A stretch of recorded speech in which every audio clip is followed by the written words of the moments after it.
الحمد للہ رب العالمین والصلاة والسلام علی المرسلین نبینا محمد وعلی آلہ وصحبہ ومن تبعهم بإحسان الی یوم الدین، اما بعد۔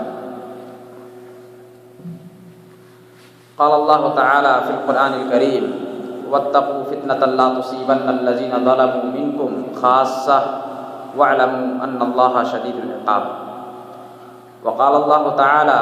کنتم خیر امۃ اخرجت للناس تأمرون بالمعروف وتنہون عن المنکر وتؤمنون باللہ۔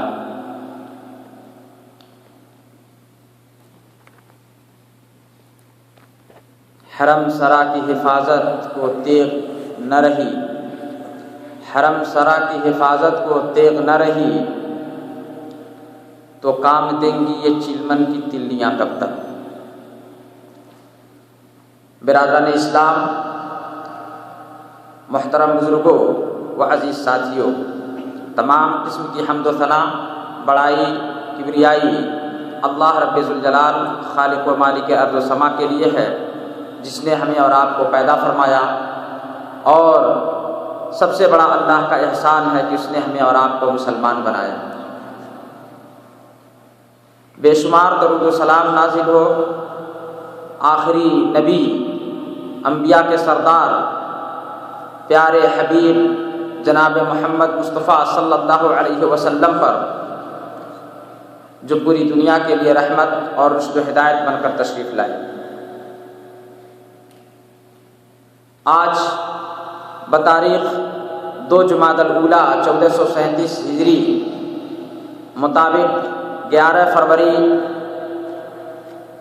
2016 عیسوی بروز جمعرات احسا اسلامک سینٹر کی طرف سے منعقد آج کے اس پروگرام میں میں آپ سب کو خوش آمدید کہتا ہوں۔ آپ سب کا میں مشکور ہوں، اور خصوصی طور پر میں اپنے سینٹر کا بھی، چونکہ اس کا ایک داعی میں بھی ہوں، اور سینٹر کے ساتھ خصوصی طور پر ہمارے محترم مشفق اور بحیثیت مرشد کے بھی کہہ لیجئے ہمارے شیخ فضیلت الشیخ عطاء الرحمن السعیدی صاحب کا بھی میں بے حد شکر گزار ہوں کہ انہوں نے گاہے بگاہے وقتاً فوقتاً اس ناچیز کو بھی کچھ کہنے پر ابھارا، سامعین کو کچھ آپ لوگوں تک کچھ باتیں ہوں، آپ سے ملاقات بھی ہو، کچھ لب کشائی کی جائے۔ اس کے تعلق سے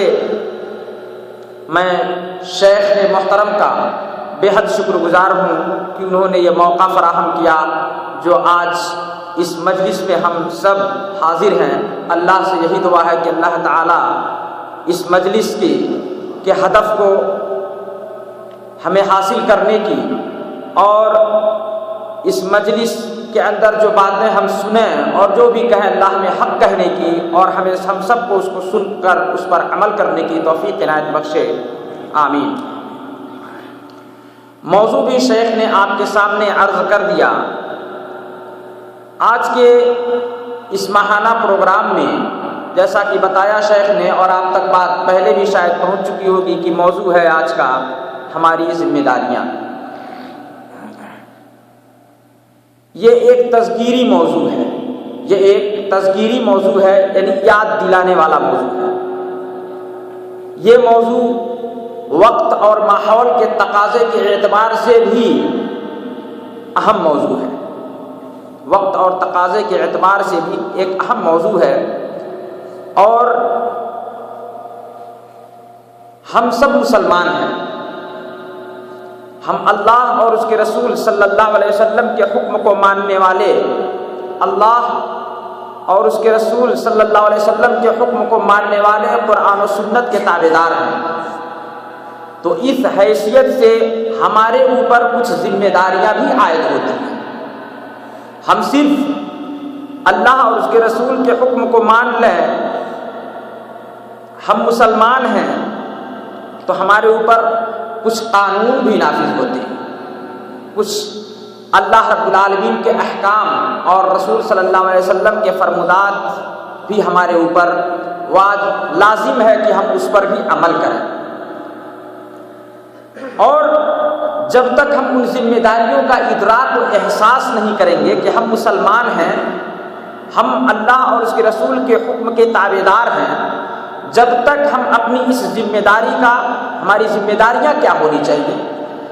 ہم جب تک اس کا شعور نہیں کریں گے، ہم جب تک اپنے اندر بیداری نہیں پیدا کریں گے، ہم جانیں گے نہیں اس کو، اس پر عمل ممکن نہیں، اس پر عمل بھی ممکن نہیں۔ اس لیے جاننا بھی ضروری ہے کہ ہماری ذمہ داری ہے کیا،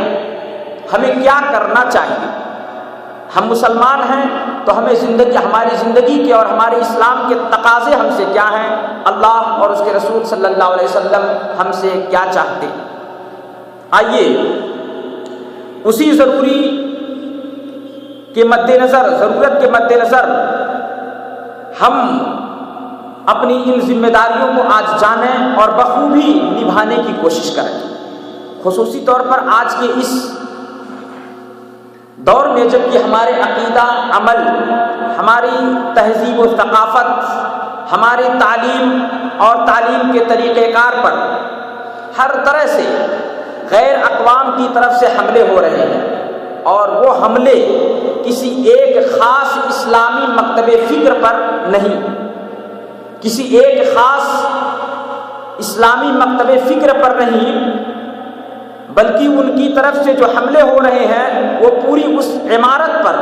جس پر اللہ اور اس کے رسول صلی اللہ علیہ وسلم کا نام کندہ ہے۔ کسی ایک خاص مسلک یا کسی ایک خاص منہج فکر پر نہیں،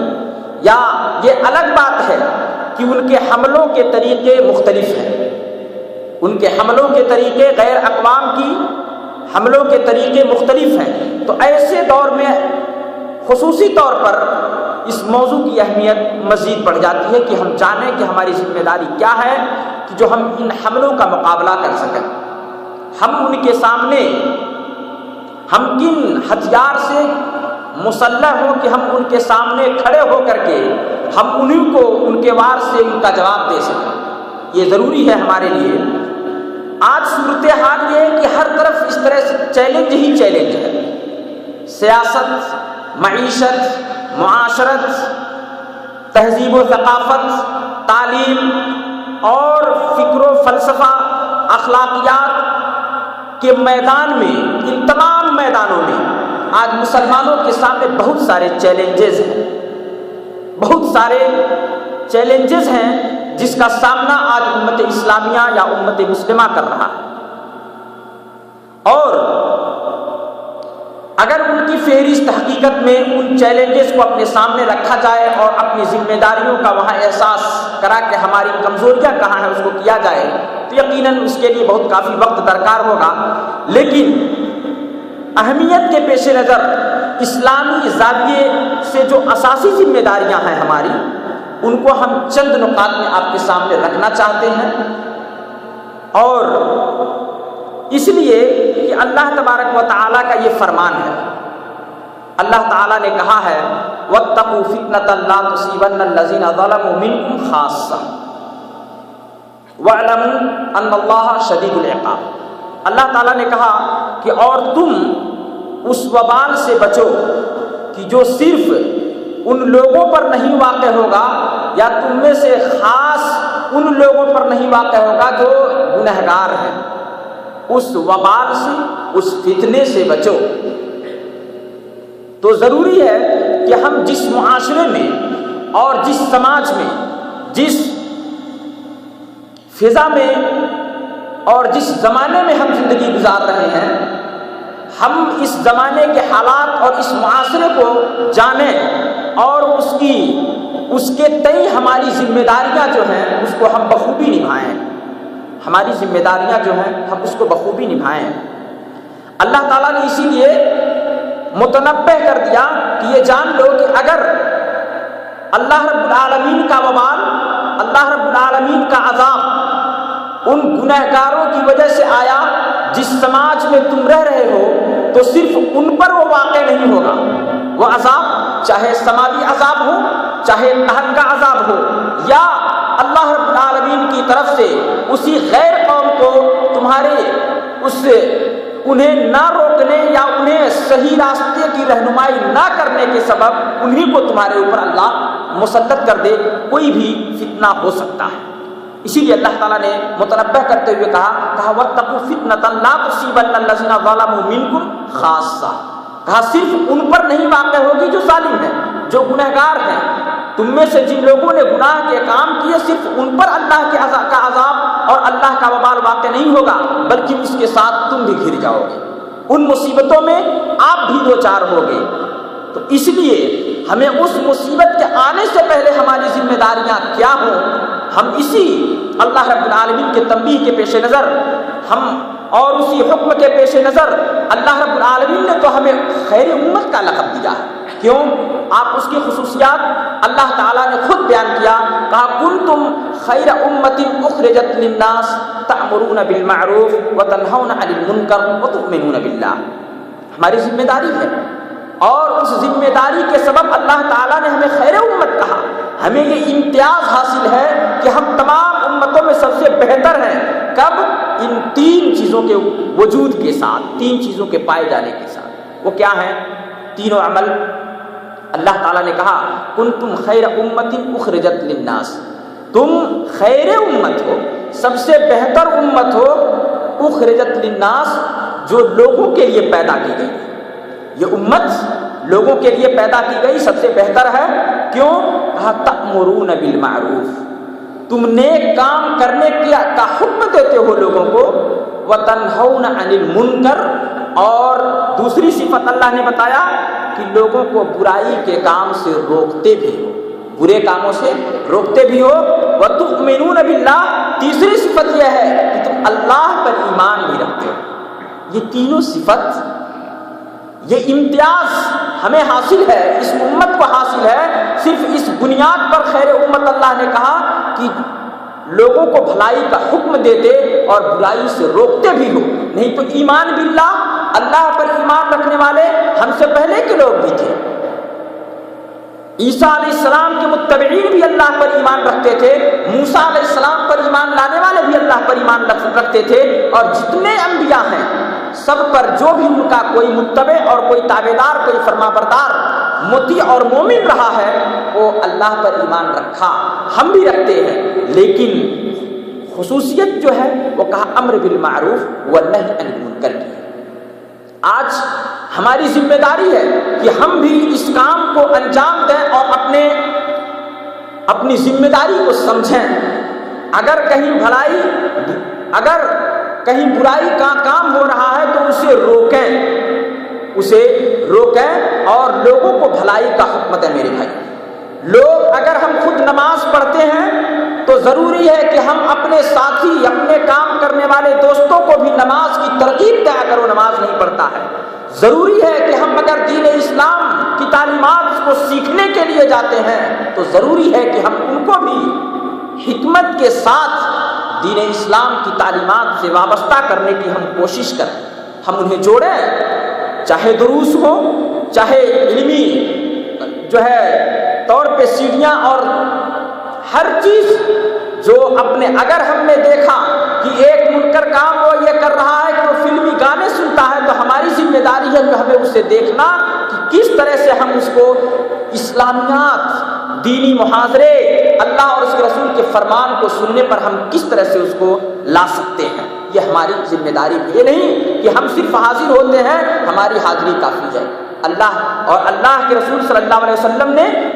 کہا، مسلم شریف کی روایت ہے، کہا من رأى منکم منکرا فلیغیرہ بیدہ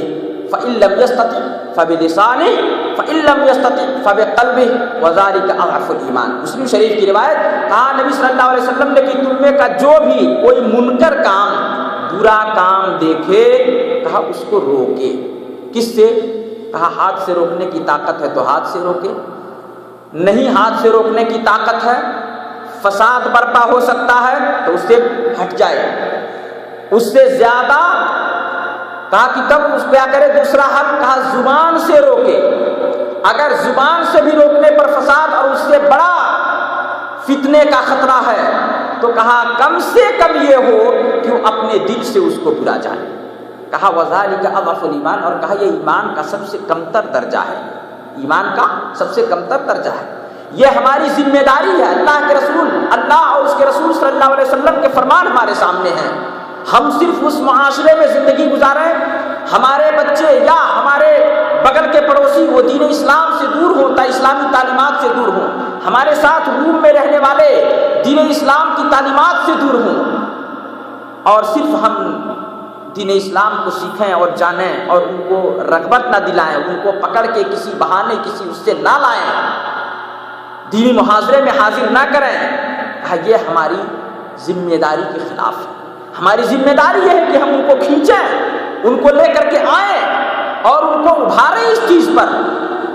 اور اس کا بہت بڑا انعام بھی ہے. اللہ کے رسول صلی اللہ علیہ وسلم نے فرمایا کہ من دل علی خیر فلہ مثل اجر فاعلہ. مسلم شریف کی یہ بھی روایت، نبی صلی اللہ علیہ وسلم نے کہا کہ جس نے کسی کو خیر کی طرف رہنمائی کی اور اس کو بتایا، خیر کی طرف لایا، تو کہا صرف آپ وہ خیر کا کام کر رہا، نیکی کا کام کر رہا، تو صرف اس کو اجر نہیں ملے گا، اس کے ساتھ ساتھ آپ کو بھی اجر ملے گا، کیونکہ آپ نے اس کو راستہ دکھایا ہے. اللہ اکبر. آپ نے صرف اس کو بتایا، اس کو کھینچ کر لائے، آپ نے ایک بار دو بار اللہ تعالیٰ اس کے لیے آپ نے دعائیں کی، اللہ نے اس کو اسی دین پر ثابت کر دیا اور صحیح تعلیمات سے وابستہ ہو گیا، جڑ گیا. تو جتنی وہ عبادتیں کرے گا اتنا ثواب، اتنا اجر آپ کو بھی ملے گا. اور یہ نہیں کہ اس عبادت کرنے والے اور اس خیر کا کام کرنے والے کے اجر میں سے کوئی کمی ہو جائے گی. نہیں، اللہ رب العالمین بہت بڑا مہربان. اللہ کا خزانے میں کمی نہیں ہے. آپ اللہ کے رسول صلی اللہ علیہ وسلم کے آپ صلی اللہ علیہ وسلم کے اس قول کو کہ من رأى منکم منکرا فلیغیرہ بیدہ، آپ دیکھیے فإن لم یستطع فبلسانہ. اللہ تعالیٰ نے سورہ لقمان، ہم قرآن پڑھتے ہیں، قرآن میں ایک سورہ ہے سورہ لقمان. سورہ لقمان میں لقمان علیہ السلام کی پورے لقمان کے نام ہی سے اس سورہ ہی کو موسوم کیا. اور لقمان علیہ السلام نے بڑی جو اپنے بیٹے کے تعلق سے جو واعظ و نصیحت اور جو اپنے بیٹے کو جس چیز پر تربیت دی تھی وہ اللہ تعالیٰ نے ہمارے سامنے رکھا. اس کا معنی یہ ہے کہ ہمیں اللہ یہ بتانا چاہتا ہے، ہمیں یہ حکم دے رہا ہے کہ ہم بھی ویسے ہی تربیت اپنی نسل کی کریں، ہم بھی ویسے ہی کریں. بہت ساری سب سے پہلے ابتدا جو اللہ تعالیٰ نے ان کی حکایت کو بیان کرتے ہوئے کیا ہے، اس میں یا بنیہ وَإِذْ قَالَ لُقْمَانُ لِابْنِهِ وَهُوَ يَعِظُهُ يَا بُنَيَّ لَا تُشْرِكْ بِاللَّهِ إِنَّ الشِّرْكَ لَظُلْمٌ عَظِيمٌ. لقمان علیہ السلام کو کہا کہ جب وہ اپنے بیٹے کو نصیحت کرتے انہوں نے سب سے پہلے کیا کہا کہ اے میرے بیٹے شرک نہ کرنا، اللہ کے ساتھ کسی کو شریک و ساتھی نہ ٹھہرانا، سب سے پہلی چیز. اور اس کے بعد کہا ان الشرک لظلم عظیم، کہا کہ شرک سب سے بڑا گناہ ہے، سب سے بڑا ظلم ہے. اور اس میں بہت ساری نصیحتیں کی، چلنا پھرنا، اپنی نگاہوں کو نیچے رکھنا، زمین پر آہستہ چلنا. اس میں سے ایک نصیحت اپنے بیٹے کو لقمان علیہ السلام نے کیا کیا، یا بنیہ اقم الصلاۃ، اے میرے بیٹے نماز پڑھتے رہو، نماز پڑھا کرو. نماز اقم الصلاۃ وامر بالمعروف وانہ عن المنکر. کہا نماز پڑھو، اور صرف پڑھنے تک محدود نہیں کیا کہ اپنے عمل کرو. کہا وامر بالمعروف، اور کہا بھلائی کا حکم بھی دو، وانہ عن المنکر، اور کہا برائی سے روکو بھی، برائی سے روکو بھی. یہ کہا واصبر علی ما اصابک، اور کہا اس میں اگر کچھ پریشانیاں آتی ہیں، تمہیں کچھ مصیبتیں آئیں، ہو سکتا ہے آپ بھلائی کا کام کریں گے، کبھی آپ اپنے روم والے سے یا اپنے کام کے ساتھی سے، کام کرنے والے سے کبھی کچھ کہیں گے دین کی بات، کبھی وہ آپ پہ غصہ بھی ہوگا، کبھی آپ کو الٹے پلٹ کے جواب بھی دے گا، ممکن ہے. اور کبھی آپ سے باتیں بھی کرنا چھوڑ دے گا، آپ کو تکلیف بھی پہنچانے کی کوشش کر سکتا ہے وہ. تو کہا یہ صبر. لقمان علیہ السلام اللہ تعالیٰ نے اس حکایت کو بیان کیا، یہ ہمارے لیے عبرت اور ہمارے لیے ایک حکم ہے، ایک ارشاد ہے، ایک توجیہ ہے یہ۔ یا بنی اقم الصلاۃ، عمل کرو، نماز پڑھو، پڑھتے رہو، وامر بالمعروف، بھلائی کا حکم دو، ونہ عن المنکر، کہا برائی کوئی کر رہا ہے تو اسے روکو بھی، اور کہا واصبر علی ما اصابک، کہا اس عملیہ میں جو تمہیں پریشانی آئے، مصیبت آئے، تو کہا اس پر صبر بھی کرو، صبر کے ساتھ۔ کہا کیوں؟ کہا ان ذالک من عزم الامور، کہا کہ بے شک یہ کام، یہ بھی جان لو کہ یہ بڑے ہمت کا کام ہے، یہ بڑے ہمت کا کام ہے یہ کرنا، اور یہ ذمہ داری ہے ہماری کہ ہم اس کو کریں، اس ہمت کو اور اپنی اس بیداری اور اپنے شعور کو بیدار کریں، اپنے نفس کو جگائیں، ہم یوں ہی نہ پڑے رہیں میرے بھائیوں۔ تو یہ، اور اگر ہم نے نہیں کیا ایسا، اگر ہم نے نہیں کیا تو اللہ کے رسول صلی اللہ علیہ وسلم کی ایک حدیث ہے، آپ نعمان بن بشیر رضی اللہ تعالی عنہ راوی حدیث ہیں،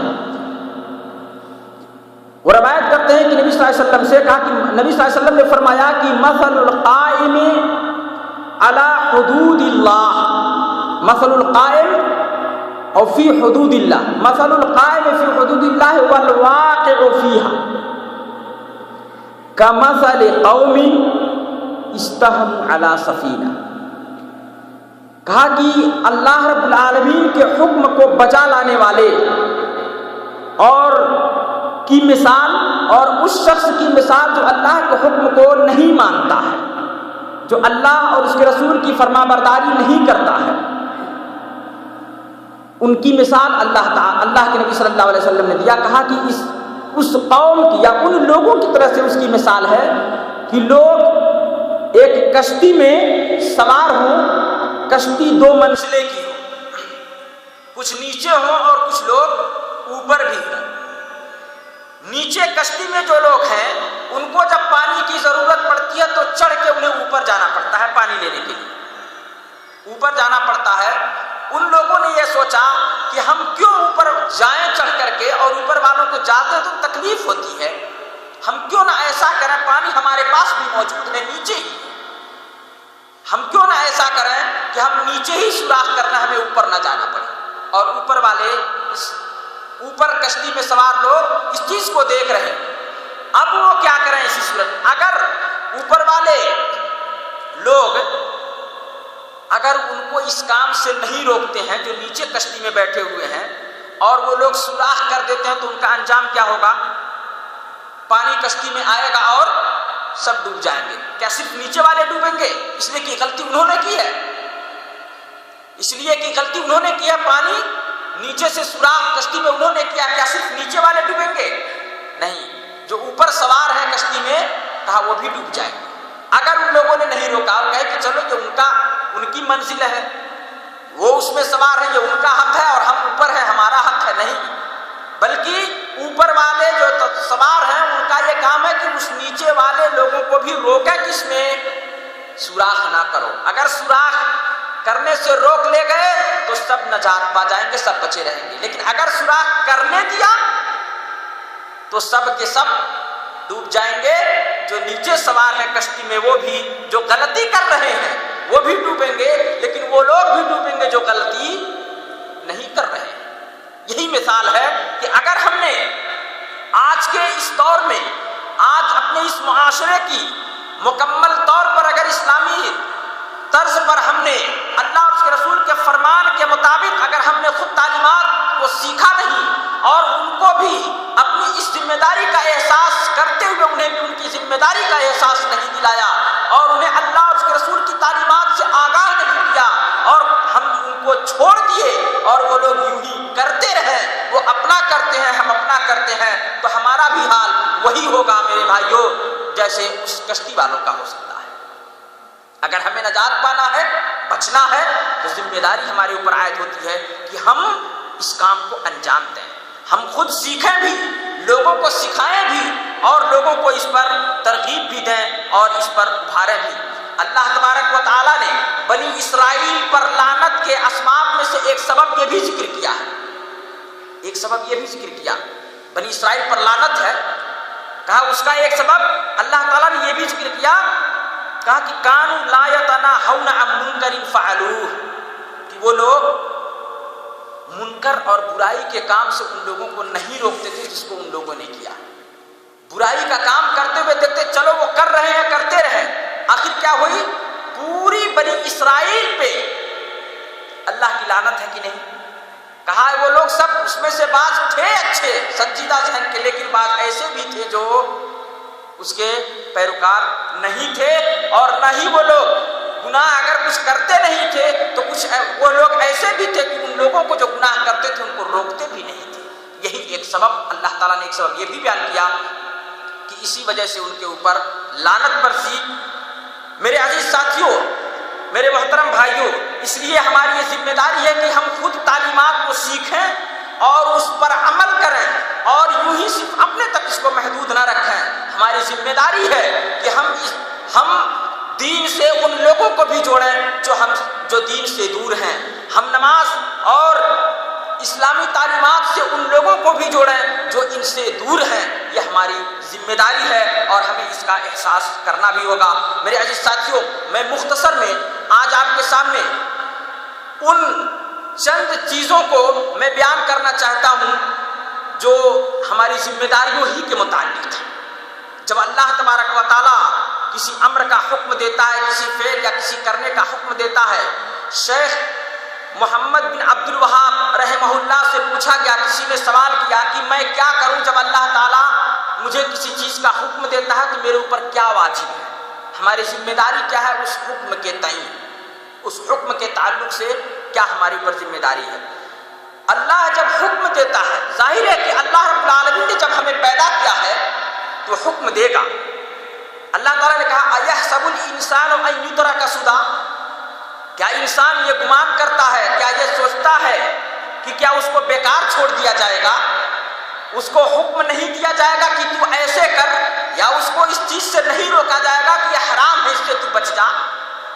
نہیں، یہ اللہ نے جب پیدا کیا ہے، جب ہمیں زندگی عطا فرمائی ہے اور یہ دنیا کی زندگی آزمائش گاہ ہی بنائی ہے اللہ نے، تو کہا اس میں امر اور نہیں ہوگا، کچھ کام ہوں گے جو کرنے پر ہمیں اللہ تعالیٰ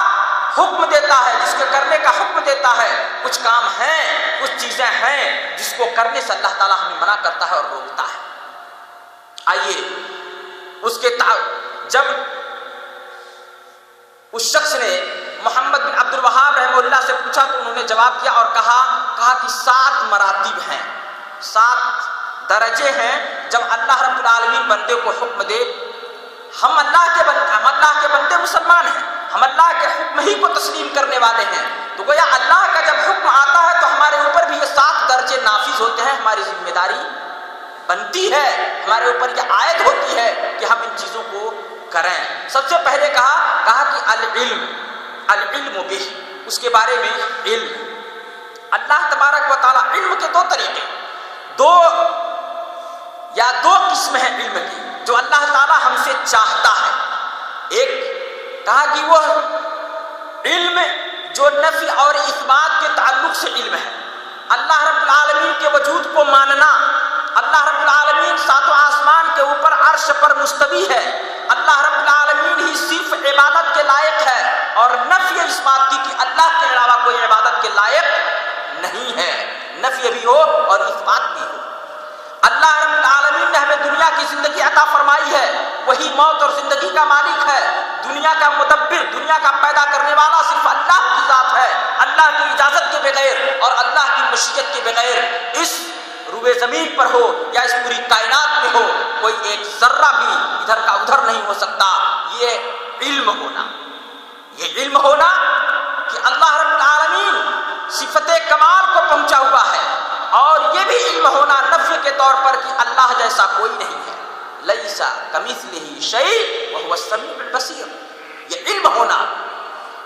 ہونا کہ ہماری اس زندگی کے بعد ایک دوسری برزخ کی زندگی ہے، عذاب قبر پر یقین ہونا، عذاب قبر اور اس کی نعمتوں پر یقین ہونا، اور اسی طرح سے یہ علم ہونا کہ ہمیں اس کے بعد پھر دوبارہ زندہ کیا جائے گا، ہمیں دوبارہ زندہ کیا جائے گا، ہمیں اپنے کارناموں کا حساب دینا ہوگا، ہمارے نامے اعمال ہمارے سامنے آئیں گے، ہمیں ان صراط سے بھی گزرنا ہوگا، جنت اور جہنم بھی تیار ہے۔ ہم اگر نیکیاں کر کے جائیں گے تو اللہ رب العالمین انعام کے طور پر ہمیں اپنے فضل و کرم سے جنت میں داخلے کی اجازت دے گا، اور اگر ہم برائیاں کر کے جائیں گے تو اللہ رب العالمین ہمیں اس سے سزا بھی دے گا۔ اللہ رب العالمین اور ان تمام چیزوں پر یقین رکھنا، کہا یہ نفی اور اثبات، جو وہ کام جو نفی اور اثبات، اللہ رب العالمین کے وجود کا اثبات اور اس کے علاوہ کسی اور کی پرستش اور عبادت کا انکار، یہ دونوں کے ساتھ یہ علم ہو، اور دوسرا وہ علم جو اللہ رب العالمین احکام شریعت یا اللہ رب العالمین بندے کو حکم دیتا ہے اور جس چیز کو کرنے سے روکتا بھی ہے، یعنی امر اور نہی کا علم، جو دنیا میں ہمیں کیا کرنے ہیں، روزمرہ کے مسائل، ہمیں کیا کرنا، ہمارے لیے اللہ نے حلال کیا ہے، کون سی چیزیں ہمارے لیے حرام ہیں، کن چیزوں کے کرنے کی اجازت شریعت نے دی ہے، کن چیزوں سے شریعت نے ہمیں منع کیا ہے، ان تمام چیزوں کا علم ہو۔ اور علم کی اسی لیے اللہ رب العالمین نے بڑی فضیلت دی ہے۔ علم سیکھنا میرے بھائی، سکھانا یہ ایک روشنی ہے۔ اللہ تعالیٰ نے کہا ہے قرآن کریم کے اندر، کہا قل هل يستوي الذين يعلمون والذين لا يعلمون، کہا کہہ دیجئے نبی صلی اللہ علیہ وسلم، کیا وہ لوگ جو جانتے ہیں اور جو نہیں جانتے، کیا دونوں برابر ہو سکتے؟ ایک آدمی ہے کہ جانتا ہے کہ ہم آگے جائیں گے تو گڈھے میں گر جائیں گے، اور ایک آدمی جانتا ہی نہیں ہے اور دونوں کے لیے اندھیرا ہے، تو کیا وہ شخص جو جانتا ہے اس جاننے والے کے برابر ہی ہے؟ نہیں، جو جانتا ہے اس نے اپنے آپ کو بچا لیا، راستہ بدل دیا، اور جو نہیں جانتا ہے وہ جا کر کے اسی میں گر پڑا، کہیں ہڈی ٹوٹی تو کہیں پیر ٹوٹا، ہے کہ نہیں؟ کہا یہ چیز اللہ تعالیٰ نے کہا قل هل يستوي الذين يعلمون والذين لا يعلمون، کیا وہ جو جانتے ہیں اور جو نہیں جانتے، علم والے اور بغیر علم والے دونوں برابر ہو سکتے؟ کبھی نہیں۔ کہا کیا دوسری جگہ کہا قل هل يستوي الاعمى والبصير، کہا کیا ایک بینا دیکھنے والا اور نہ دیکھنے والا، کیا یہ دونوں برابر ہو سکتے؟ نہیں ہو سکتے۔ کہا علم کی فضیلت ہے۔ اسی طرح سے اللہ تعالیٰ نے کہا کہ يرفع الله الذين آمنوا منكم والذين اوتوا العلم درجات، بلکہ اللہ رب العالمین علم والوں کو کہا کہ خود یہ علم اس کے لیے نفع بخش، پہلے اس کے لیے نفع بخش، اس کو راستہ دکھا رہا ہے، دوسرا اللہ کی طرف سے مزید اس کے اوپر مہربانی، کہا کہ اللہ اس کے درجات کو بلند کر دیتا ہے، جو ایمان لائے درجات بلند کرے گا، جو ایمان لائے اور جو علم دیے گئے، جو ان کو علم جنہوں نے سیکھا اور علم پایا، کہا ان کے درجات کی بلندی بھی ہو رہی ہے، خود اپنے لیے بھی اور اللہ کی طرف سے بھی یہ چیزیں ہو رہی کہ اللہ ان کے درجات بلند کر دے گا۔ اور علم سیکھنا کس سے؟ اللہ نے وہ بھی راستہ سکھا دیا ہے، فاسألوا اہل الذکر ان کنتم لا تعلمون، کہا علم کس سے سیکھنا چاہیے؟ اہل ذکر، جو اہل علم ہے، جن کے پاس علم ہے، جو قرآن اور سنت کو تعمق اور گہری دقیق نظر کے ساتھ جو جانتے ہیں، کہا ان سے سیکھنا یہ علم ہے۔ فاسألوا اہل ذکر، کہا اگر نہیں جانتے ہو تو کہا اہل ذکر، اہل علم سے پوچھو، ان کنتم لا تعلمون، جو چیزیں تم نہیں جانتے ہو تو وہ علم کس سے حاصل کرو؟ اہل علم سے۔ ہر وہ شخص جو یا علم سے، قرآن و سنت کے علم سے معمور نہ ہو، قرآن و سنت کے احکام کو جانتا نہ ہو، اور یہ قیامت کی نشانیوں میں سے ایک نشانی بھی بتائی ہے، کہا کہ علم کو اٹھا لیا جائے گا، علم اٹھا لیا جائے گا، بلکہ حدیث میں ہے کہ ان اللہ لا یقبض العلم انتزاعا ينتزعه من الناس، اللہ تبارک و تعالی علم کو لوگوں کے سینوں سے کھینچ کے نہیں نکالے گا، بلکہ کہا کہ ولیکن یقبض بقبض العلماء، کہا کہ علماء کو اٹھا لے گا، علم جو اٹھا لیا جائے گا، کہا علماء کے اٹھائے جانے سے علم اٹھ جائے گا۔ علم ہم نہیں سیکھیں گے، دینی تعلیمات سے دور ہو جائیں گے تو ہمارے آنے والے لوگ بھی نہیں سیکھیں گے، نہ ہماری اس پہ توجہ ہوگی، علم اٹھتا جائے گا، اور مسئلہ یہ ہوگا، کہا کہ حالت یہ پہنچ جائے گی کہ لوگ اپنے جاہل لوگوں کو رئیس بنا لیں گے، ان کو سب کچھ مان لیں گے، جاہل جو ہوں گے، جن کو نہ قرآن کا علم ہوگا، نہ سنت کا علم ہوگا، حدیث کا علم نہیں ہوگا، انہی لوگ، اس لیے کہ مجبوری ہے، ہم نے سیکھا بھی نہیں اور نہ ہی اپنی نسل کو سکھایا، نہ ہی اپنے معاشرے کو اس پر ابھارا، یہ جبکہ ہماری ذمہ داری ہے کہ ہم خود علم سیکھیں بھی اور دوسروں کو سیکھنے کی ترغیب بھی دیں، خود اپنی نسل کو بھی ان دینی تعلیمات سے آراستہ کریں، ان کو سکھائیں بھی، تو قیامت کی نشانیوں میں سے بھی ایک نشانی ہے اور المیہ ہے۔ کہا کہ اللہ کے نبی صلی اللہ علیہ وسلم نے اسی حدیث میں آگے کہا کہ اس کے بعد جب لوگ جاہلوں کو اپنا رئیس اور سردار مان لیں گے تو کیا کریں گے؟ کہا کہ لوگ انہی سے فتویٰ پوچھنا شروع کر دیں گے، تو وہ لوگ فتویٰ بھی دیں گے، کہا کہ فضلوا واضلوا، تو وہ جاہل لوگ جو رئیس بن جائیں گے، مفتیان کرام بن جائیں گے، فتویٰ دینے شروع کر دیں گے، کہا تو ایسے لوگ ہو جائیں گے اور وہ فتویٰ دیں گے، خود بھی گمراہ ہوں گے اور لوگوں کو بھی گمراہ کر دیں گے۔ بغیر علم کے اللہ اور اس کے رسول کے تعلق سے جو باتیں کریں گے وہ ایسا ہی معاملہ ہوگا۔ اسی لیے اللہ کے نبی صلی اللہ علیہ وسلم نے دونوں طرف سے ذمہ داری کا ایسا دلایا، حدیث میں آتا ہے نبی صلی اللہ علیہ وسلم نے کہا بلغوا عنی ولو آیا، کہا مجھ سے اگر ایک آیت بھی تم سنو پاؤ تو کہا اس کو دوسرے تک پہنچاؤ، یہ ہماری ذمہ داری ہے میرے بھائی، ہماری ذمہ داری ہے کہ ہم جو تعلیم سیکھیں اس کو دوسروں تک پہنچائیں بھی۔ وکہا وحدثوا عن بنی اسرائیل ولا حرج، کہا اور بنی اسرائیل کے بارے میں بھی ان کے کہا کہ سیکھو اور بتاؤ اور اس میں کوئی حرج نہیں، اور اسی میں کہا کہ ومن کذب علی متعمدا فلیتبوأ مقعدہ من النار، کہا اور جس نے میرے اوپر جھوٹ باندھا، کہا کہ نہیں یہ حدیث میں ہے، اللہ کے نبی صلی اللہ علیہ وسلم سے ہے، یہ ثابت ہے، کوئی چیز نہیں، بس کہہ دیا یوں ہی، آئی بات کہہ دیا۔ اس لیے میرے بھائیوں آئیں گے ایسے دور، اور جب کہ بسا اوقات دیکھا بھی جاتا ہوگا علم نہیں ہے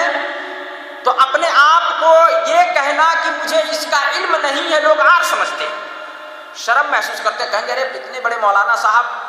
مفتی صاحب ہیں اور یہ جانتے ہی نہیں ہیں، ابھی کیا کہیں گے لوگ، تو جو آیا سو کہہ دیا،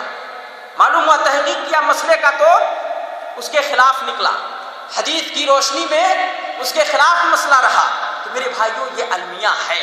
یہ اللہ ہماری ذمہ داری ہے کہ ہم جو بھی کہیں اللہ اور اس کے رسول پہ کہیں، ایسا تو نہیں کہ ہم جھوٹ باندھ رہے ہیں، بغیر جانے اگر کہہ رہے ہیں تو کہیں جھوٹ باندھ رہے ہیں، جبکہ اگر جھوٹ باندھتا ہے آدمی جان بوجھ کر کے نادانی میں اور دانستگی میں ہو جاتا ہے تو کہا اس کی کوئی بات نہیں، لیکن اگر جان بوجھ کے کرتا ہے متعمدا فلیتبوأ مقعدہ من النار، تو کہا کہ اپنا ٹھکانہ وہ جہنم بنا لے۔ میرے بھائیوں یہ بخاری شریف کی روایت ہے، اور علم کو سیکھنا اور یہ سکھانا اور ان چیزوں کو جاننا، احکام شریعت کو جاننا، یہ سب سے پہلی ذمہ داری، اللہ کے حکم کو جاننا، اور اسی طرح سے کسی کے لیے یہ حجت بھی نہیں ہو سکتی کہ وہ کہے کہ ہم نے اس چیز کو جانا ہی نہیں اور گناہ کے کام میں وہ پڑ جائے۔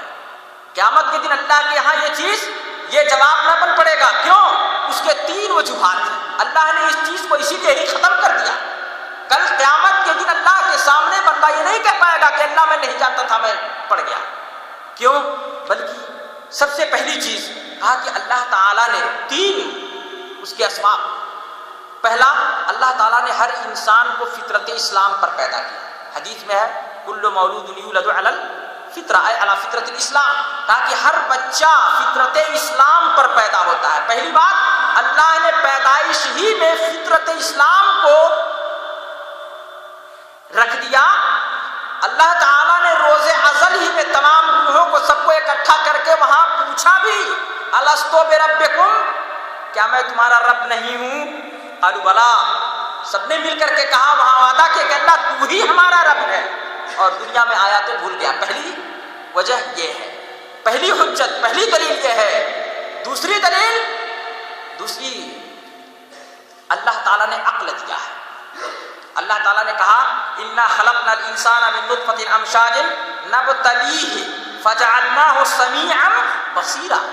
اللہ تعالیٰ نے کہا کہ ہم نے انسان کو ملے جلے نطفے سے پیدا کیا، نر اور مادے دونوں کے نطفے سے ہم نے انسان کو پیدا کیا، کیوں؟ نبتلیہ، تاکہ ہم اس کو آزمائیں، اور ہم نے ایسے ہی آزمائش نہیں دی دنیا کی، کہا فجعلناہ سمیعا بصیرا، ہم نے اس کو سننے والا اور بصیرت والا بنایا ہے، دماغ ہم نے دیا ہے، عقل و دانش سے عطا فرمائی ہے ہم نے، اس بنیاد پر ہم اس کی آزمائش کر رہے ہیں۔ اور تیسری سب سے بڑی جو حجت ہے، دلیل ہے یہ، وہ یہ کہ اللہ تعالیٰ نے انبیاء کو بھی وقت کے حساب سے، زمانے کے حساب سے اللہ نے بھیجا۔ آخری نبی محمد رسول اللہ صلی اللہ علیہ وسلم کو خاتم النبیین بنا کر کے بھیجا، اور آنے والی قیامت تک کے لیے اس کی حفاظت کی ذمہ داری اللہ نے اپنے لی، اور کہا کہ انا نحن نزلنا الذکر و انا لہ لحافظون، ہم نے اس ذکر کو، ہم نے اس قرآن کو نازل کیا اور ہم اس کی حفاظت کرنے والے ہیں۔ اس میں قرآن کریم اور احکام شریعت میں کسی قسم کی تبدیلی، کمی بیشی کی گنجائش کسی کے لیے نہیں چھوڑا، بلکہ اللہ تبارک و تعالیٰ نے اس کی حفاظت کی ذمہ داری اپنے خود لی اور کہا ہم اس کے محافظ ہیں۔ اب اس کے بعد کون سی حجت رہ جائے گی کہ جو کل قیامت کے دن انسان کہے گا کہ اللہ ہم کو معلوم نہیں تھا؟ اگر نہیں تھا تو یہ کمی آپ کی ہے، اگر نہیں تھا تو یہ کمی ہماری ہے کہ ہم نے اس چیز کو نہیں سیکھا۔ اللہ نے کہا تھا فاسألوا اہل الذکر ان کنتم لا تعلمون، ہم نے صحیح عالم کے پاس اس مسئلے کو دریافت نہیں کیا، ہم نے قرآن و سنت کی روشنی میں اس کا جواب نہیں مانگا تھا۔ یہ غلطی ہماری تھی، یہ کمی ہماری تھی، اللہ نے ہمیں عقل دیا تھا، ہم نے اس کا استعمال نہیں کیا۔ اللہ نے رسالت کو مکمل کر دیا تھا، ہم نے اس رسالت میں ملاوٹ چیزوں کو، ہم نے اس کو تسلیم کر لیا، اور ہم نے کھرے کو ہم پہچاننے پر قادر نہیں ہوئے۔ میرے بھائیو، یہ کمیاں ہماری ہوں گی، اس لیے ہماری ذمہ داری ہے کہ ہم علم سیکھیں اور گہرائی کے ساتھ قرآن و سنت کی روشنی میں اہل ذکر سے، جو قرآن و سنت کے جاننے والے ہیں، ہم ان سے علم کو لیں۔ ہم ہر کس و ناقص کی باتوں پر ہم اللہ کا یہ فرمان یا اسلام میں ایسے کیا جاتا ہے، ان چیزوں کو ہم حجت نہ بنائیں۔ اللہ تبارک و تعالی ہمیں اس کا حکم نہیں دیتا۔ اور میرے بھائیو، اسی طرح سے جو دوسری چیز جو ہمارے اوپر ذمہ داری عائد ہوتی ہے وہ کیا ہے؟ کہا کہ ہم نے علم کو جب سیکھ لیا تو تیسری چیز ہے، کہا کہ یہ ہم اس سے محبت کی، ہم نے اللہ کے حکم کو جان لیا، ہم دل سے اپنائے اس کو۔ محبت وہ ہے کہ جو دل کی گہرائی سے دل کو چھو جائے، ایسی محبت دل کو چھو جائے۔ جب انسان کسی سے محبت کرتا ہے تو اس کے ہر حکم پر عمل کرنے کی کوشش کرتا ہے۔ کیوں؟ اس لیے کہ اگر میں نے اس کے حکم کو نہیں کیا تو کہیں یہ مجھ سے روٹھ نہ جائے، ہے نا، کہیں مجھ سے روٹھ نہ جائے۔ بھائی آپ کا دوست ہے، آپ جس سے بھی دوستی کرتے ہیں، بھائی بات اب دوست ہیں، یا آپسی زندگی، اپنے زندگی اور معاشرے کے اس میں آپ میاں اور بیوی ہیں، اگر انسان بیوی سے محبت کرتا ہے یا بیوی میاں سے محبت کرتی ہے تو ایسی صورت میں بیوی جو کہتی ہے جائز، جو چیز مانگتی ہے اس مانگ کو وہ پورا کرتا ہے، کیوں کہ ابھی روٹھ جائے گی۔ یا اسی طرح سے بیوی اگر اپنے شوہر سے کہتی ہے جائز مانگ تو وہ کہتا ہے کہ ہم اس کو پورا کریں نہیں تو ابھی، یا وہ کہتی ہے کہ ہم اس کو پوری کریں نہیں تو ابھی یہ ہم سے ہمارے شوہر اٹھ جائیں۔ کیوں؟ یہ آپسی محبت کا نتیجہ ہے، یہ آپسی محبت اس کو کہتے ہیں کہ ہر چیز کو تسلیم کر لیں۔ اللہ کے حکم کو جان لیا تو اس کو دل سے اس کی محبت، کراہت نہ ہو کہ نہیں یہ کام پڑھنا پڑتا ہے، نماز کا حکم ہے بھائی پڑھنا ہی پڑتا ہے، زکوٰۃ دینا ہی پڑے گا، نہیں، محبت ہو اس کی، یہ ذمہ داری میں شامل ہے۔ یہ میرے بھائیوں، اللہ کے حکم سے محبت ہے۔ اور اسی طرح سے کہا کہ اس کام کے کرنے پر مکمل طور پر ارادہ بھی ہو، ارادہ ہو، اور یہ پختہ ارادہ یہ ہماری ذمہ داری ہے۔ جب ہم محبت کریں گے، اللہ کے حکم کو ہم نے جان لیا، ہمیں اس سے محبت ہے، تو ہم نے جان لیا احکام شریعت کو، نماز پڑھنا فرض ہے، سب سے لا الہ الا اللہ کا اقرار، محمد رسول اللہ کا اقرار کرنے کے بعد سب سے پہلی چیز، سب سے عظیم چیز جو احکام شریعت میں سے وہ کیا ہے؟ نماز ہے میرے بھائی۔ ہم نے جان لیا تو ضروری ہے کہ ہم دل سے اس کو اپنائیں، محبت ہو، ہمیں کام کو طے رکھ کر کے ہمیں پہلے اپنے محبوب کے حکم کی اتباع کرنے کی ہمارے اندر تڑپ ہونی چاہیے۔ یہ ہماری ذمہ داری ہے کہ ہم مسلمان ہیں، ہم اللہ اور اس کے رسول کے حکم کو ماننے والے، قرآن سنت کے تابع دار ہیں ہم، تو یہ ہماری ذمہ داری بھی بنتی ہے۔ ہم اپنے اخلاق کو عالی رکھیں، اونچا رکھیں، ہم اپنے معاملات کو صاف ستھرا رکھیں، ہم غیبت اور چغل خوری جیسی تمام چیزوں سے دور ہو کر کے اپنے اللہ اپنے محبوب کے لیے ان تمام چیزوں کو ترک کر دے جس کا اس نے چھوڑنے کا حکم دیا ہے، جس سے اس نے روکا ہے۔ یہ ذمہ داری ہے ہماری، اور اس خصوصی طور پر جہاد کے اس دور میں۔ اسی طرح سے کہا کہ عزم کر لے، دل میں ارادہ کر لے، مکمل طور پر اس کو کریں گے ہی۔ اور چوتھی چیز جو ذمہ داری ہے، کہا کہ اس کو انجام بھی دے، عملی جامہ پہنائے، صرف دل تک نہ رکھے کریں، نہیں، عملی جامہ پہنائے اس کو۔ عملی جامہ، اس کا مطلب کہا یہ وہ مراتب ہیں کہ جو اصل میں اور حقیقی طور پر ایمان کے معنی کو شامل ہے۔ ایمان حقیقت میں جو ہے، کہا اس کے معنی کو یہ شامل ہے۔ کہا جان لینا، دل سے تصدیق کر لینا، محبت کے ساتھ اس کو اعتراف کر لینا، اسی طرح سے دل سے مانتے ہوئے زبان سے بھی اقرار کر لینا، اور کہا قول و عمل، کہا والعمل بالجوارح، اور عمل بالجوارح یعنی اپنے جسمانی اعضاء کے ساتھ اس پر عامل بن جائے، اس پر عمل کرنے والا بن جائے۔ عمل بھی صرف یہ نہ ہو کہ نہیں ٹھیک ہے اللہ تعالیٰ مانتا ہوں، اشہد ان لا الہ الا اللہ و اشہد ان محمد رسول اللہ، بھائی نماز کیوں نہیں پڑھتے، یا دینی مجالس میں کیوں نہیں شریک ہوتے، لوگوں کو اور اس کی طرف دعوت بھی کیوں نہیں دیتے، ٹھیک ہے پڑھ لیں گے تھوڑا سا، بس یہ ہے کہ مسلمان تو نہیں، مسلمان ہے تو یہ ذمہ داری عائد ہوتی ہے ہمارے اوپر میرے بھائی، ہم مسلمان ہیں تو ہمارے اوپر یہ لازم ہوتا ہے کہ ہم خود اس پر عمل بھی کریں اور لوگوں کو اس کی طرف بلائیں بھی، اور عمل کرتے ہوئے ہم دوسروں کو اس کی طرف رغبت بھی دلائیں۔ اور پانچویں جو چیز ہے، اب وہ عمل کیسا ہو، اب یہ مرحلہ بھی ایک آتا ہے یہ ذمہ داری کے ساتھ، عمل کیسا ہو، عمل ہم کریں تو کہا کہ وہ خالص اللہ کے لیے ہو، دکھانے کے لیے ریا نہ ہو، اس میں کسی ذاتی منفعت دنیاوی اور یا مالی منفعت کے لیے نہ ہو وہ صرف، اور ثواب یعنی درست ہو، اور درست کب ہوگا، جب سنت کے مطابق ہوگا، جب سنت کے مطابق ہوگا تب جا کے وہ عمل درست ہوگا، اور جب صرف اللہ کے لیے ہوگا تب جا کے وہ خالص ہوگا۔ یہ شرط ہے، یہ لازم ہے کہ ہم جو بھی عمل کریں اس کے اندر یہ چیز ہو۔ اس لیے کہا کہ کسی بھی عمل کے قبول ہونے کے شرط، دو شرط ہیں، وہ کیا ہیں، اخلاص اور متابعت النبی صلی اللہ علیہ وسلم، نبی صلی اللہ علیہ وسلم کی متابعت، آپ نے جیسا کیا ویسا ہی کرنا، یہ ہر عمل کے قبول ہونے کے لیے دو شرط ہے، اور یہ لازم ہے، اگر ان میں سے کوئی ایک بھی نہیں رہا تو عمل قبول نہیں ہوگا، وہ ساری چیزیں تب بیکار، پیچھے کی بیکار ہو جائیں گی۔ اسی لیے مرتبہ یہ درجے بتائے گئے، اور یہ ذمہ داری کے ساتھ اللہ تعالیٰ نے قرآن کریم کے اندر کہا ہے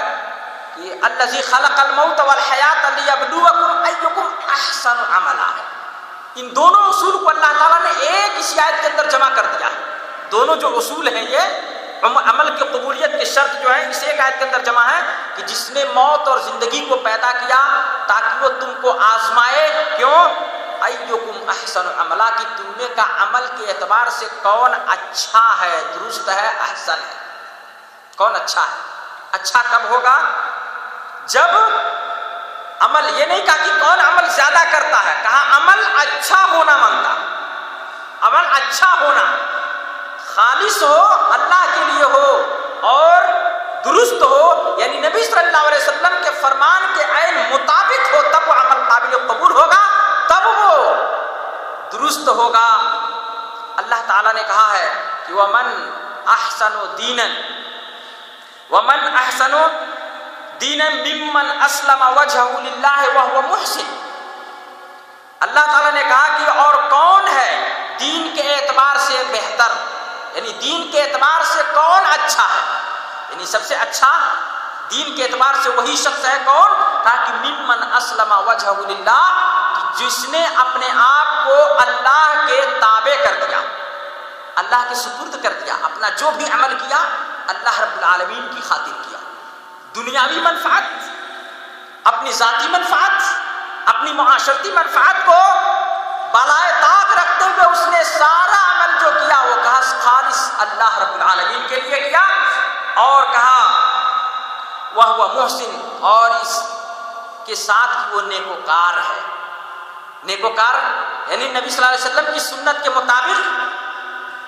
نبی صلی اللہ علیہ وسلم کی سنت کے مطابق اور اللہ رب العالمین کے لیے صرف اللہ کی خوشنودی پانے کے لیے صرف اس نے اس عمل کو انجام دیا۔ کہا یہ اس عمل کی قبولیت کی شرط ہے، اور اسی لیے اللہ کے نبی صلی اللہ علیہ وسلم نے کہا کہ من احدث فی امرنا ھذا ما لیس منہ فہو رد، کہا جس نے کوئی بھی کام، کہا اس ہمارے شریعت کے اندر اس نے کوئی نئی چیز کا ایجاد کیا، کہا جس پر میرا حکم نہیں ہے، جو دین میں سے ہم نے نہیں سکھایا ہے، کہا فہو رد، کہا وہ مردود ہے، یعنی اس عمل کرنے والے پر وہ عمل لوٹا دیا جاتا ہے، اس کے عمل کو قبولیت کا درجہ نہیں ملتا ہے میرے بھائی، قبولیت کا درجہ نہیں ملتا ہے، بلکہ کہا کہ جب تک عمل خالص نہ ہو تو صرف درست ہونے سے بھی قبول نہیں ہوگا، یعنی اگر اللہ کے لیے نہ ہو لیکن سنت کے مطابق ہی ہو تو عمل قبول ہوگا نہیں ہوگا، لیکن اگر خالص ہو اور اسی طرح سے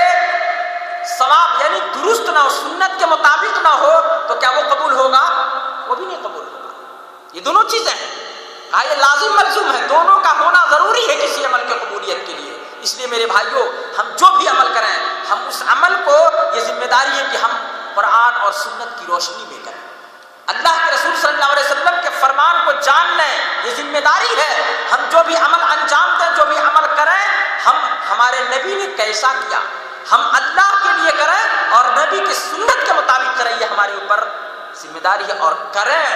اسی طرح سے دین مکمل ہے۔ اللہ رب العالمین نے قرآن کریم کے اندر کہا الیوم اکملت لکم دینکم واتممت علیکم نعمتی ورضیت لکم الاسلام دینا۔ آپ پڑھتے ہوں گے، آج میں نے دین کو مکمل کر دیا، تمہارے دین کو مکمل کر دیا، واتممت علیکم نعمتی، اور اپنی نعمتیں میں نے نچھاور کر دی، تمام کر دی، اللہ نے کہا، ورضیت لکم الاسلام دینا، اور دین اسلام سے میں تمہارے لیے راضی ہو گیا۔ یہ آیت کریمہ نازل ہوئی، ایک یہودی بخاری مسلم شریف کی روایت ہے، ایک یہودی عمر رضی اللہ تعالیٰ عنہ کے پاس آتا ہے اور کہتا ہے کہ تمہاری کتاب کے اندر ایک ایسی آیت نازل ہوئی ہے، اگر ہم اس کے دن، اگر ہماری کتاب میں وہ نازل ہوئی ہوتی تو آیت عظیم آیت میرے بھائی، اسلام کی مکمل، اس میں کسی کی طرح کی کمی بیشی کی کوئی گنجائش نہیں ہے۔ یہودی کہتا ہے کہ اگر یہ آیت ہماری کتاب میں نازل ہوتی تو ہم اس کو لاتخذنا عیدا، تاکہ ہم اس دن کو یوم عید، جشن کا دن بنا لیتے، اگر اس کا دن معلوم ہوتا تو ہم جشن کا دن اور عید کا دن اس کو بنا لیتے۔ حضرت عمر رضی اللہ عنہ نے پوچھا کون سی آیت ہے؟ اس نے سورہ مائدہ کی آیت بتائی اور کہا کہ الیوم اکملت لکم دینکم واتممت علیکم نعمتی ورضیت لکم الاسلام دینا۔ حضرت عمر رضی اللہ عنہ نے کہا کہ ہاں ہم جانتے ہیں کہ آیت کریمہ کب نازل ہوئی،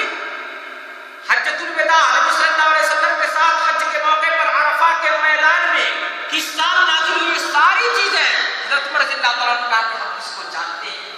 لیکن یہودیوں کے یہاں اس نے کہا کہ اس آیت کی عظمت اتنی ہے کہ دین مکمل کمپلیٹ تھی، دین کے مہر ہونے کی اور اس پر اسٹیمپ لگ جانے کی تدبیر کی، کہا کہ یہ صرف اتنی عظیم آیت اللہ تعالیٰ نازل کرتا ہے، اور یہ قرآن خود اپنی گواہی دے رہا ہے کہ یہ مکمل ہے، کسی قسم کی کمی اور بیشی کی کوئی گنجائش نہیں ہے میرے عزیز ساتھیوں۔ لیکن اس کے باوجود بھی آج لوگ دین میں طرح طرح کی افسانیاں کرتے رہتے ہیں، اللہ تبارک و تعالی ہمیں ان سب سے بچائے۔ اسی طرح سے چھٹا جو ہمارے اوپر چھٹی ذمہ داری ہو یہ ہے کہ ہم اپنے اس عمل کو کریں تو ان کاموں سے اپنے آپ کو بچائیں اور اس عمل کو محفوظ رکھیں، یہ ہماری ذمہ داری ہے۔ جہاں ہم نیکیاں کریں، سنت کے مطابق ہو، ہماری ذمہ داریاں یہ ہے کہ اب اللہ کو جان لیا ہم نے، اللہ کے حکم کو ماننا اور اس کے مطابق ہمیں عمل کرنا، دوسروں کو بھی اس کی طرف دعوت دینا، صرف اپنے اس پر نہ رہنا اور اس کے ساتھ ساتھ ہمیں اس عمل کو، اس نیکی کی حفاظت بھی کرنا، اور کہا کہ اس کی حفاظت اور اس کو برباد ہونے سے بچانا۔ اس کے برباد ہونے کے 3 طریقے ہیں، یا تو وہ کفر سے برباد ہو جائے گا وہ عمل، اگر انسان نماز پڑھتا رہا لیکن کفریہ عقیدہ ہے اس کا یا کفر کا کام کیا تو کیا ہوتا ہے، اس کا عمل یا تو بنفس ہی اس کا وہ عمل برباد ہوتا ہے، یا اگر کفر اس نے کیا، کفریہ عقیدہ رکھا تو اس کے سارے اعمال برباد ہو جاتے ہیں۔ جس نے ایمان کا انکار کیا، اللہ تعالیٰ نے کہا کہ وَمَن يَكْفُرْ بِالْإِيمَانِ فَقَدْ حَبِطَ عَمَلُهُ وَهُوَ فِي الْآخِرَةِ مِنَ الْخَاسِرِينَ۔ ہاں کہ جس نے ایمان کا انکار کیا، فقط حبط عملہ، کہا اس کا عمل برباد ہو، وہو فی الآخرۃ من الخاسرین، کہا آخرت میں وہ گھاٹا اٹھانے والوں میں سے ہوگا، اس کا کوئی حصہ یہاں سے وہاں نہیں ملے گا جس نے کفر کیا، ایمان کا انکار کیا۔ اور دوسری صورت کہا کہ عدم اخلاص یا عدم مطابعت بالنبی صلی اللہ علیہ وسلم، اخلاص نہیں ہے، دکھانے کے لیے کیا تو وہ بھی بیکار، مطابعت نہیں ہے یعنی نبی صلی اللہ علیہ وسلم کے حکم کی مطابق جیسا آپ نے کہا ویسا ہی نہیں تو بھی بیکار۔ نبی صلی اللہ علیہ وسلم نے کہا من عمل عملا لیس علیہ امرنا فہو رد، یہ تینوں وہ طریقہ کار ہے جس سے ہمارا عمل برباد ہو جائے گا۔ تو ضروری ہے کہ ہم ان چیزوں کا پاس و لحاظ رکھیں، اور اسی طرح سے میرے عزیز ساتھیوں ثبات بھی ہو اس پر، اس کو لازم پکڑ لیں اور اسی پر جمے رہیں، اسی پر جمے رہیں، اللہ کے ہمیشہ ہوئیے۔ یہ نہ ہو کہ ہم نے چند دن عبادت کی، بڑا کام کیا، حرکت میں آئے اور اس کے بعد پھر خاموش ہوئے چھوڑ دیے، تو لوگوں کو تعلیم دینا تو درکنار، ہم خود بھی مسجدوں سے دور ہو گئے۔ یہ ایسا نہ ہو، نہیں، کہا ثبات ہو اس پر، کہا ثبات ہو۔ اور اللہ کے رسول صلی اللہ علیہ وسلم نے ہمیشہ سورہ فاتحہ ہم پڑھتے ہیں، اس کے اندر کون سی دعا مانگتے ہیں، اہدنا الصراط المستقیم، ہمیشہ مستمر اس پر، اے اللہ ہمارے دل کو اپنی طاعت اور اپنی فرما برداری کے اوپر ثابت کر دے، جما دے اسی پر، ہم اسی پر کرتے رہیں۔ ہم نماز میں پڑھتے ہیں اہدنا الصراط المستقیم، ہمیشہ پڑھتے ہیں، اے اللہ تو ہمیں سیدھے راستے کی رہنمائی کر دے، ہمارے سیدھے راستہ کی ہمیں ہدایت دے دے، ہمیں اس پر چلنے کی توفیق دے دے۔ اور یہ ثبات ہے، انہی چند اپنی ذمہ داریاں جو ہمارے اوپر ہیں، جو اساسی ذمہ داریاں ہیں میرے بھائیوں، ہم ان ذمہ داریوں کے ساتھ ہم اللہ سے دعا کرتے ہیں کہ اللہ رب العالمین ہمیں اپنی ان ذمہ داریوں کو کما حقہ ادا کرنے کی توفیق عنایت فرمائے۔ ہمیں اپنی ان ذمہ داریوں کا احساس کرتے ہوئے، ہمیں اس کا ادراک اور اس کرتے ہوئے ہمیں اپنے شعور کو زندہ کرنے کی ضرورت ہے، ہمیں بیدار ہونے کی ضرورت ہے۔ ہم صرف اگر یوں ہی صرف اپنے تک محدود رکھے اور ہم نے تعلیمات سے اپنے آپ کو صرف جو جانتا ہے وہ اتنا ہی تک محدود رکھے، دوسروں تک اس کو پہنچانے کی اپنی ذمہ داری نہیں سمجھی، تو یقین مانیں اللہ تبارک و تعالیٰ نے ہمیں آگاہ کر دیا ہے کہ اس وبال سے جو بچ جانا، بچو کہ وہ عذاب جب آ جائے گا تو جو گنہگار ہیں صرف ان پر نہیں واقع ہوگا، تم پر بھی واقع ہو سکتا ہے۔ اس لیے ہمیں اس خیر امت کے اس امتیازی وصف کے ساتھ ہمیں اپنی زندگی کو گزارنے کی ضرورت ہے، ہمیں اپنی ذمہ داری کو سمجھنے کی ضرورت ہے۔ اللہ سے دعا ہے کہ الہ العالمین ہم تمام مسلمانوں کو اس کی توفیق دے، اور ہم سب جب تک ہم ہر ایک دوسرے تک اپنے اس اسلامی تعلیمات کو، قرآن و حدیث کی تعلیمات کو پہنچانے کی توفیق عنایت فرما، اور ہمیں اس پر عامل بنا اور پھر اس کا داعی بھی بنا، اور اس پر اے اللہ ہم سب کو صبر کرنے کی بھی توفیق عنایت فرما، آمین۔ وآخر دعوانا ان الحمد للہ رب العالمین، والسلام علیکم ورحمۃ اللہ وبرکاتہ۔